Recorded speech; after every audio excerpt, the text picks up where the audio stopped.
Morning. I'm back out in the garden. Another beautiful morning. Make the most of them whilst we can. So we've been looking at the values of the church this week, and we've got to the last two today. And the last two are being fully engaged and always growing. Now we said the relationship with God isn't about the stuff that we do.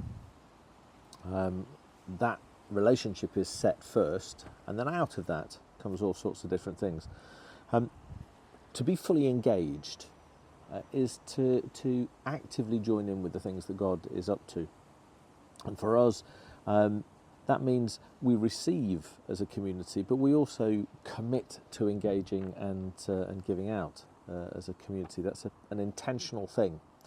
And we talk really about that being in three different areas: in evangelism, in social action, and in campaigning for change. So evangelism is just being present to other people as a Christian, really, and just being in the conversation, as we spoke about earlier in the week.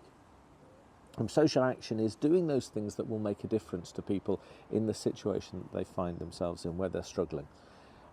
Giving people that kind of lift up, taking something of the burden from them. And that's an ongoing process. The world isn't a good place, isn't always a good place, it isn't where it's supposed to be. And so there will always be people that will need some support. We will need support at times. And then the last part is campaigning for change. Desmond Tutu spoke about the fact that we can't always be dragging people out of the river onto dry land. Sometimes we have to go upstream and find out who's throwing them in and stop it.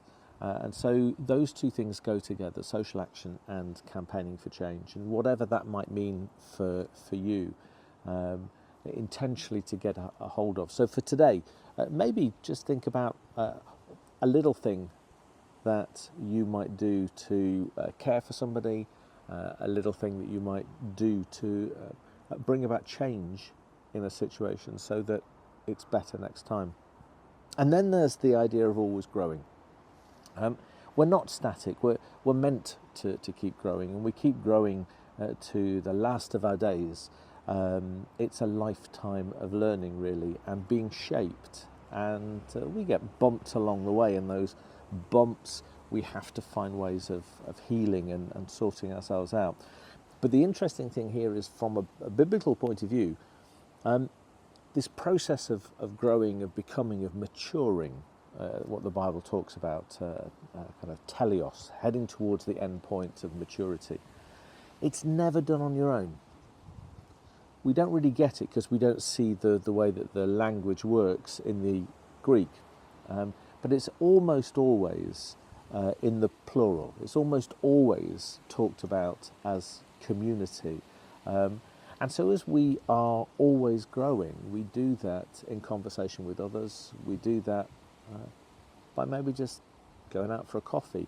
So it might be today you were thinking, oh, I don't really want to get up and do stuff. I don't want to meet up with folk. But maybe make the effort today. Maybe give a little shout out to somebody. Just try and text them and say who might be about for a coffee later on.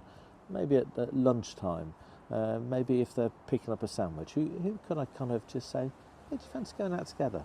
Because you never know, they may be sitting there exactly the same, going, yeah, who should I say hello to today? It's in those conversations that actually we find we start to be transformed. We often need to get things out of ourselves verbally, to start to discover what we think and what we feel, and to start to let God get to grips with us. And having some wise folk around, having some friends around who want the best for us, is a really good place to start. So those are my thoughts for today. Maybe do a little thing, join in with someone's conversation that they're having with God, bring about a little bit of change, do a little good, and maybe meet up with somebody and just be with them for a bit. Have a good day.